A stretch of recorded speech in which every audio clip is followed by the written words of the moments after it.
Hi, everybody, and welcome. Good morning, good afternoon, good evening to this webinar on how to reduce food waste in manufacturing.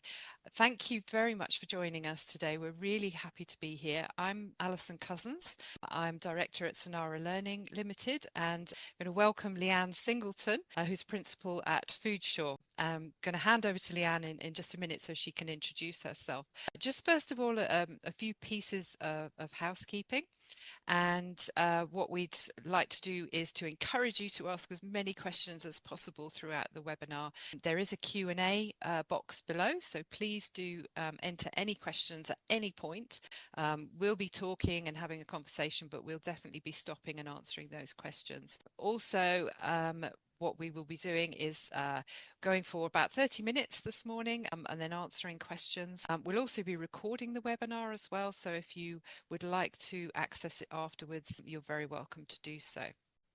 So first of all, I'd really like to welcome Leanne to today's session. Leanne's somebody that I've been working with for a number of years on different training products and different training projects. And so I'm going to hand over just so that she can explain her background and experience in food waste. Thank you, Alison. And look, thanks everyone for joining us. I come from a food safety background, so I have done 20 years plus in food safety world and was a GFSI auditor for many of those years. And while doing a lot of my audits, obviously I had to go and check how product was segregated and what we would do with non-conforming product and what its destination was going to be. Because if it was going to be something that was at risk of a food defence issue where we needed to ensure secure destruction, we had to make sure that there was not only was it taken to landfill, but it was buried and there was a certificate of secure destruction. But the amount of food I saw going to waste, I think was really something that made me think there must be a better option other than sitting around and waiting for the accountant to write it off so that we could send it to landfill and that we could have a certificate of secure destruction to say, yes, it definitely went to landfill. We even have the evidence to prove it. So that really started my interest in food waste. So after COVID, I had the opportunity to do a little bit of a pivot, and I worked with an organisation in Australia called End Food Waste Australia for about 3 years, where I was a technical specialist there. And we were looking at how could we reduce food waste in manufacturing specifically, but we did work in food service as well. But my background and my core interest was in manufacturing because that's what I had come from. And in case you can't pick the accent, I'm in Australia, Alison's in the UK. So it's actually evening over here. So I can see some of you have joined from Australia. So our evening. We're truly multinational with this one, so thank you. So I think really we started working on food waste as a project a few months ago, and one of the things that I'm always really conscious of, because I come from food safety and I come from obviously certification background, companies have got so much going on at the moment. They have a lot of pressures and a lot of requirements that they have to fulfill, and we know that FSSC has really led the way in championing, food waste reduction, which is a fantastic thing. But there's a lot for companies to cope with, I guess, in terms of what they need to be prioritizing. Why should food waste be one of those priorities? It's a good question because there are so many things that food industry need to look at the moment, and there's a lot of pressure, particularly labour pressure at the moment. So how could it help? Well, first and foremost, it does reduce costs. So if we can reduce our food waste, excuse me, we can reduce our costs. By reducing our costs, we can increase our profit. We can also align with other initiatives that our business might be doing. So many times when I'm working with manufacturing clients, they'll say we have a zero to landfill initiative, or we're working on energy conservation, or we're working on responsible use of water. All of these things actually have a lovely synergy with reducing food waste. So food waste touches all of these. Many businesses might say, well, we're looking at packaging reforms because it's just been legislated that we must improve the recyclability or the reusability of our packaging reuse. And so food waste also helps in this space as well. And we're not working against any of our other strategies. We're actually complementary to them. But the trick to it, I think, is that we need to shift what we think food waste is. So a lot of businesses won't even say, why should I do this with so many competing interests? They're saying we don't actually have food waste. And I've never been to a business where I haven't found food waste. It's like food safety 20 years ago when you would say, how do we start with food safety? How do we get a food safety plan? I'm going to use HACCP as a methodology. How do I do that? Do I even need to do HACCP? I can remember businesses 20 years ago saying, is HACCP something I'm going to have to do? And it's like, well, I think so. Yes. And yes, absolutely, you have to do HACCP. It's a given. So food waste is where food safety was, I think, 20 years ago, where people need to see that they've got food waste. And I think inherently people don't see it as waste. What they see is they say, we have surplus to requirements. We have waste that is inherent to our process. We have byproducts that there is no other use for. We don't have waste because any surplus we have, that goes to animal feed, and that's not food waste. But it is, because if we looked at all of the bread waste that we have as a nice easy example, we grow the grain, we transport it to a storage facility, it then gets traded, it gets transported to a mill, it gets made into flour, it gets transported to a commercial bakery, gets baked into bread, then it goes to retail, then it's unsold bread is returned, and we divert it to animal feed. But if the animal feed was to be the grain in the first place, we wouldn't have had to mill it, we wouldn't have had to bake it into flour and use all those resources to do that. It's that resource use that's so wasteful as well. So around the food waste, we've also got all the rest of the resources as well. So in terms of, if we've convinced our leadership and we've looked at, the whole process of starting to reduce food waste, where do companies start? Because very often that can be the hardest part, can't it? Actually taking that leap and saying, right, okay. And do companies actually need to have that visibility of food waste beforehand? Do they need to have started to measure that?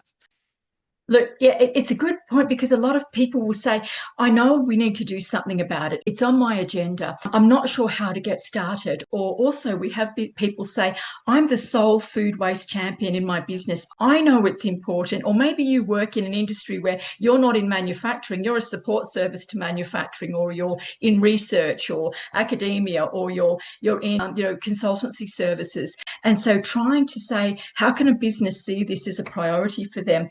I think it's really important that we get leadership buy-in on this. And if you're a sole food waste advocate, I think it's repositioning what you have to say in a way that will have maximum impact. So if we want management to buy in, we've got to talk about how much money could we save by reducing food waste, and actually going through some of those figures to say, well, let's look at what we cost, what the fee is for landfill disposal or for composting.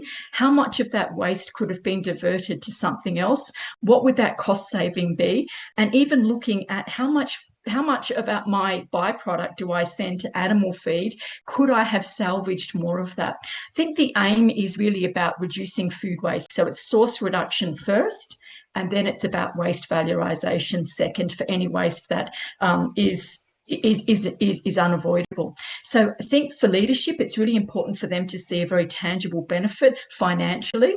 We have found that the messaging around sustainability and environment is not as powerful as it is around money to be made by reducing costs or increasing profits. So I would think about how you position that messaging. Yeah. And so you asked me a second question, Alison, compound question. You said, do you need to measure it? Look, I think a lot of businesses get really hung up on this. And I actually, sometimes, I'm concerned that it stops people from making a start when they say, well, if we need to measure, well, that's going to be a big job. And I'm not sure how I'm going to do that. We don't have our data set up in a way that it's easy for me to interrogate food waste. It's not transparent. I will have to physically go around and weigh out every food waste output from every product and every production line. It's not that at all. So I wouldn't want the measurement piece to be an obstacle for a business making a start. You don't have to do that. It is nice to do that, because it's always good to say, this was our benchmark, this is how much waste we had, and by doing these actions, this is how much we've saved, and this is the tangible benefit to the business or the impact from those actions. But if that's something that's stopping people from starting, please just go ahead and make changes. We worked with a large food service business, and they said, look, with all the complexities of measuring the waste, we're going to go in and just start making changes straight away. And those changes will also be evidence to the business of how much less they're throwing out. And the measurement doesn't need to be exact. I think when anybody says measurement, we're all thinking of kilograms, and we're all thinking of, the volumetric measure if we have liquid waste. It could be approximation, doesn't need to be exact for it to be meaningful for the business. Yeah, it's just starting to shift that needle, I guess, isn't it? And making sure that, like you just said, any small actions are going to start accumulating and hopefully then convincing, and it's going to have a snowball effect within the business. And look, with that, I was just going to say, Alison, with some of the measurement that the businesses we worked with that did their measurement, the first year it was just a bit, it was very loose. They had to look at product in versus product sold versus amount of waste going to landfill as a starting point. And then what they found in the second year that they did their waste measurement, because they'd improved so much in the way that they measured, and they had more data, and they'd actively collected the data in a way that they could retrieve it and they could consolidate it, they said, we've got more waste. It's like, no, you don't have more waste second year after making changes. You're just much, much better at capturing it and measuring it. So not to be disheartened if it appears as though the amount of waste you have is increasing. That's not necessarily the case. You're just much better at measuring it. Yeah, which is quite heartening, because it could be very discouraging, actually, couldn't it? And just, Absolutely. especially when you're presenting this message to senior leadership, is like, actually, we're not doing any better, we're getting worse. So excellent. And in terms of how do companies, you're talking about sort of identifying waste and measuring it. How and where is the food waste? How do they start to identify the food waste? Yeah, look, that is something that I think we all need to change our mindset. And I remember the very first food waste assessment that I did on site.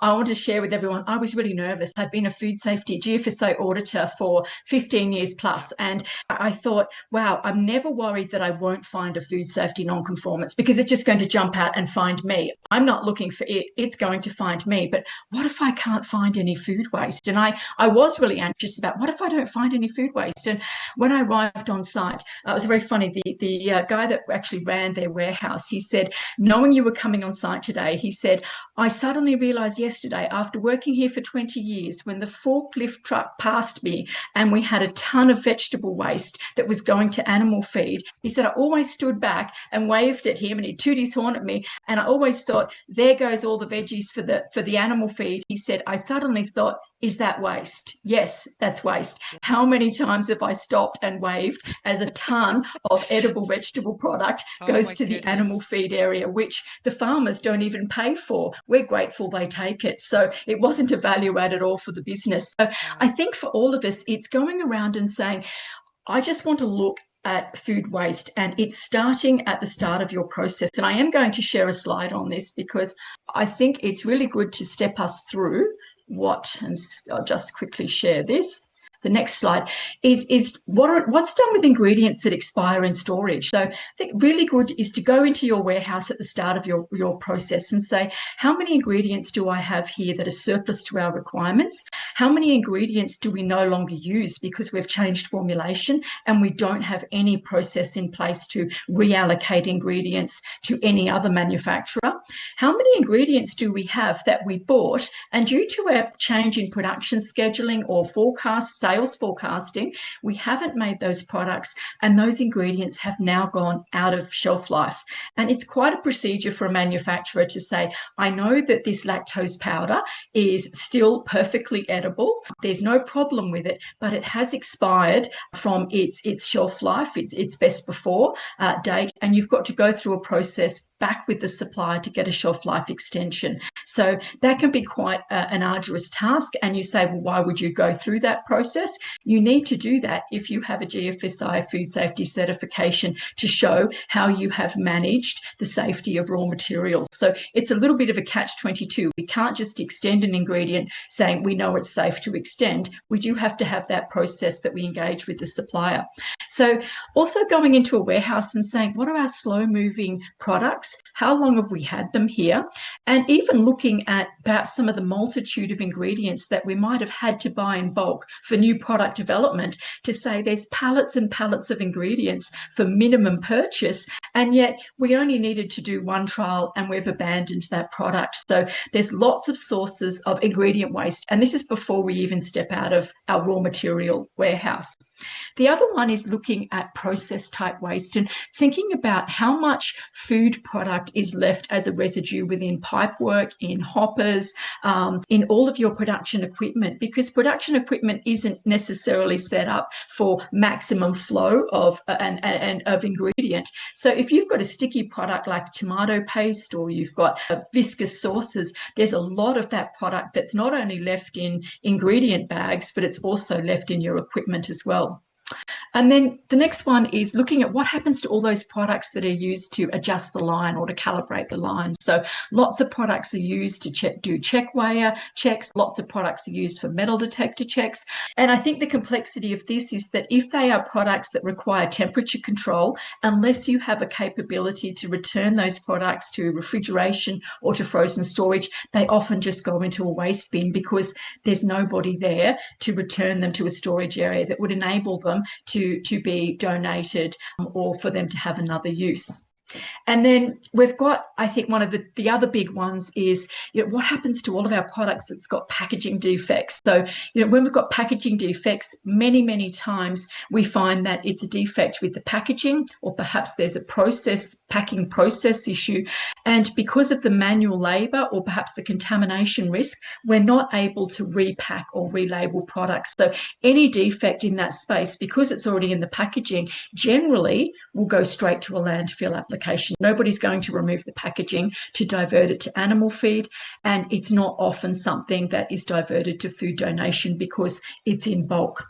And then lastly, where does the food waste go for disposal? And this is important because some businesses we've worked with have actually, in good faith, thought that the waste contractor would be sending the bulk of their organic waste to composting, which is better than landfill. It's not great, but it's better than landfill, only to find on a review of those landfill records that, in fact, whatever the waste contractors source the cheapest possible option. And in many cases, and in Australia, it would be landfill opposed to any other. So you've also got to look at, where is your waste going?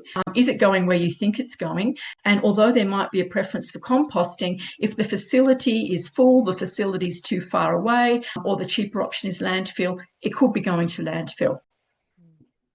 And there is that element of food, of valorization of food waste as well, which I know we've been exploring as we've been working together over the past few months. And where food waste actually goes, can actually make an impact as well. So as well as reducing the food waste, you can actually work to the most valuable option to dispose of that.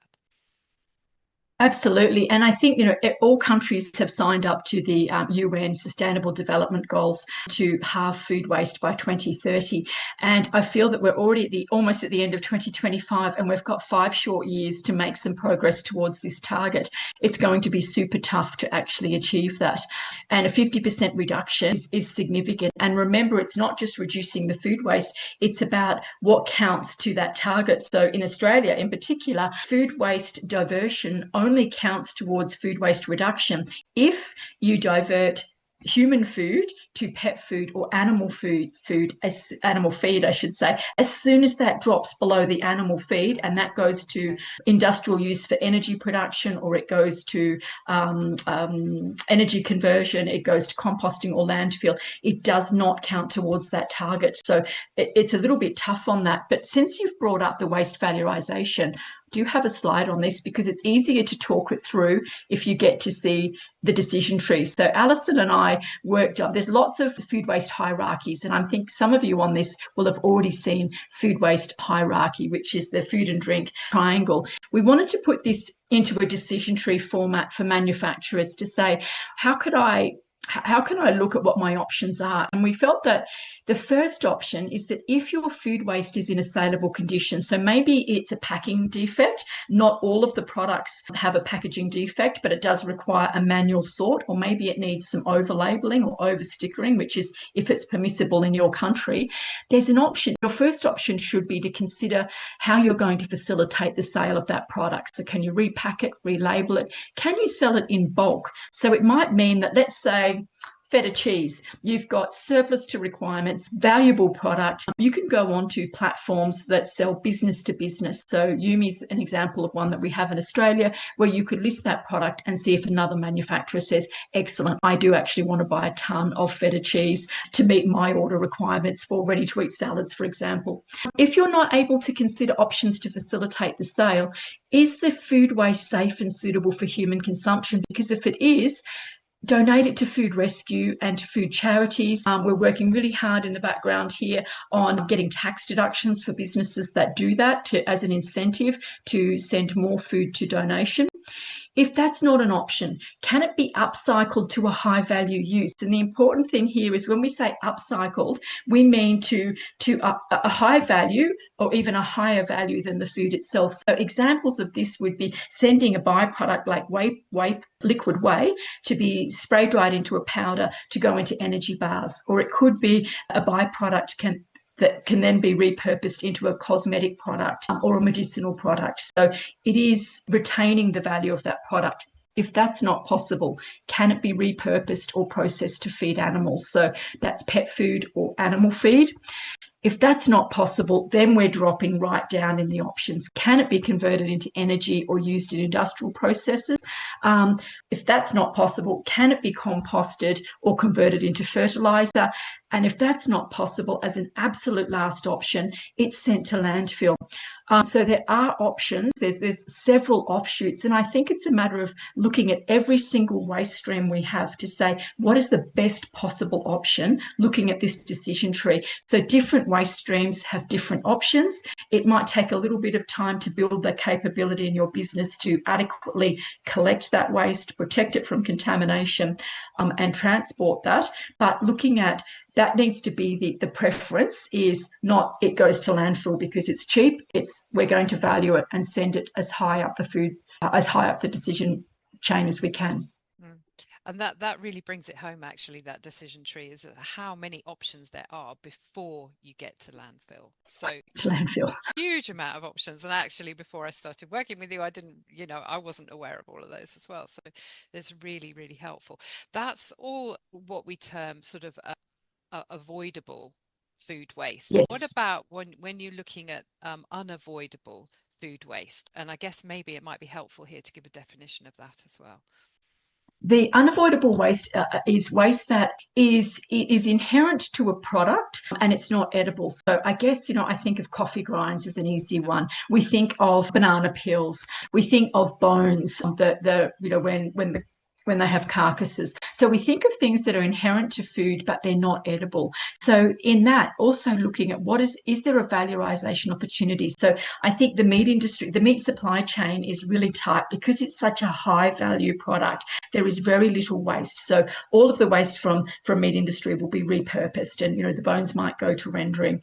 When we look at other types of waste, is there a non-food application for that? And organic composting in that case can be really beneficial because we can use that as a soil conditioner. So all is not lost in that. And I think it really is looking at also, I just wanted to mention there in terms of some of that I guess it's avoidable waste, but it is inherent to processes. So for retailers, when we have surplus to requirements, the food doesn't get sold, particularly fresh produce. It's quality issues, but there might be food safety issues with fish or meat that's past its use by date. There was a recent study that was done by SARDI in South Australia, and they found that they could treat that type of waste and for that to then be fed to go back into, as a pellet, back into pig feed. So that would be a really nice circular use of high quality, what we call high quality food waste, to go back into animal feed after it has been heat treated, so that it's no longer a biosecurity risk for African swine flu. Yeah. I see there's a question. Oh, great. Are there opportunities within food safety and labelling rules to reduce waste, e.g. clean up best before? Yes, absolutely. So there is currently a study happening in Australia. I'm sorry if you're not from Australia. I'm not sure I think the UK have looked at this as well. Yeah, and you're right. It's about people prematurely discarding food. There's nothing wrong with it. So I know there's been a little bit of a push to say we should just have use by dates only, and then the consumer can decide whether or not the food meets the quality spec. I understand some consumers have concerns about rotation as well, though, to say, well, how do I know how old this product is if there's no date on it? Yeah. But in most cases, quality is best before, food safety is use by. So we're not challenging a use by date for food safety, but we are looking at opportunities to perhaps push out some of that quality best before date marking to say, please don't throw out food prematurely or thinking something's wrong with it when it's not. It might be a change in colour. Yeah. Good question. Thank you for that question. If there are any other questions as well, please do drop them into the Q&A box. We've still got a little bit of time. I'm very conscious that we're coming towards the end of our 30 minutes, but please do put in your questions and we will endeavour to answer those. And on the subject of time and value, I mean, we've come to the end of a session where you've put as much in as possible, but we're very conscious actually that companies do need some advice and some information and some support with this. So we're just going to share very quickly that we have developed a new course where we can actually bring Leanne to you and you can have Leanne in your company. We've developed this as a blended learning course. So there are 10 e-learning modules which Leanne has put heart and soul into, with as much information as possible. And then the course actually does include some sessions, some live sessions with Leanne as well. So we've designed it as a blended learning option. It is available on the Senara Learning store. I haven't put the complete link in there, and unfortunately we don't have a chat function for this particular webinar, so I can't drop the link in. But if you go to the Senara store, this is going to be available from today. We've had a few issues with the certificate downloads and things, so we're fixing a few little niggles to make sure that everybody gets a certificate at the end of the course. But Leanne, you wrote this really because you could see the need as you were working in the industry for some extra support and guidance here. I think what struck me is that there was no process for people to say, tell me what I need to do and step me through a process and I can do this independently. So, we're very passionate about saying you need to have the skills and knowledge in your own business to do this. People would say, so what do you think my food waste hotspots are? And I'd have to say, I don't know, because I don't know your process and your products. So they say, what are my solutions? Again, I'd have to say, I don't know, because I don't know what your hotspots are. And so it was really about how could we step somebody through a process, a little bit like a HACCP process. And Alison, if I can just share my screen for a moment, I did just want to talk to people about a process that we cover in the course, which actually steps people through. Sorry, I've just got to take it back to another slide, which steps people through what you need to do. So, and I guess I was drawing on my love of the HACCP system in terms of preventative food safety control to say there's so much we can take from that in terms of how could I pivot on that and turn it to food waste. So, the first thing is looking at what do I want to achieve? And that can be really broad. It doesn't have to be 10 different goals and targets. You could just have one. We want to assess our opportunity to reduce food waste, and the target might be 10% reduction. And I would say to anybody here that has KPIs set for themselves, set yourself one on food waste, because you're absolutely going to achieve it. The second is build and lead a cross-functional food waste team. So just as you would have a HACCP team, you'll need a team to get really good buy-in, and to also get lots of different knowledge and skills contributing on how you're going to reduce food waste. So we don't see it as a solo activity. It is a team activity with representation from maintenance, production, quality, sustainability or environmental roles, and leadership as well.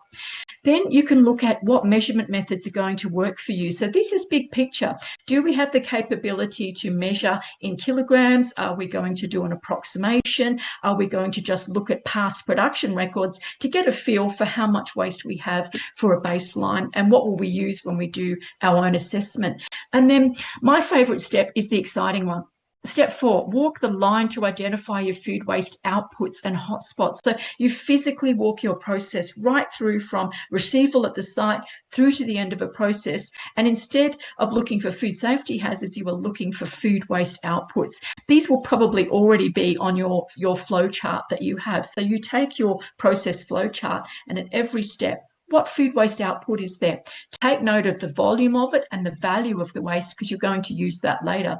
Then use root cause analysis as a technique to determine what are the causes, what are all the underlying causes of the hotspots that you have. And in most cases, when we've looked at food waste outputs, there's not a single cause. There's multiple causes for it. So in many cases, it's a scenario. When this happens, it leads to this. These are multiple contributing factors that all result in a hotspot, which is an output of food waste which is considerably higher in volume or value than other food waste hotspots, food waste outputs you have.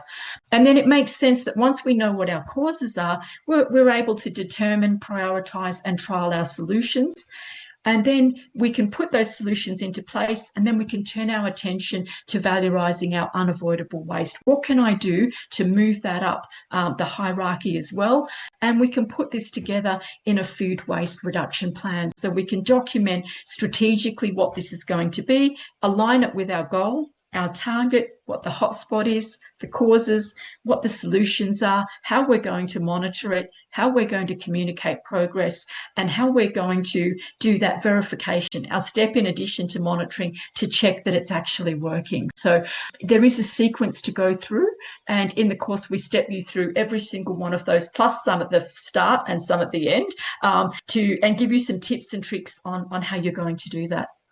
Yeah. And just a quick mention for the FSSC module as well, because we know this is an FSSC requirement for FSSC 22000.